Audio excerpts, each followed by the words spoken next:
మత్తయి సువార్తలో యేసు స్వయంగా నన్ను పిలిచినంత మాత్రాన స్వర్గానికి పోలేరు అని చెప్పాడు.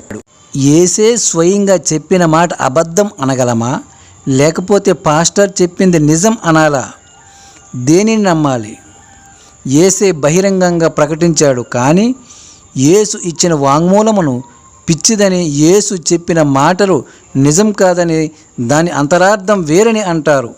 అంతరార్థం ఏమిటో చెప్పండి అంటే చెప్పలేని పరిస్థితుల్లో ఉండి నేడు క్రైస్తవ పాస్టర్లు సొంత పాండిత్యాన్ని జోడించి వాళ్లకు నచ్చింది చెబితే అదే సత్యమని, అదే వేదమని, అదే ప్రామాణికమని, పాస్టర్ మాటే సత్య స్వరూపము అనే విధంగా చర్చిలకు వెళ్ళి వ్యక్తుల యొక్క మానసిక పరిస్థితి చూస్తుంటే ఏడ్వాలో నవ్వాలో తెలియని పరిస్థితిలో ఉన్నాము.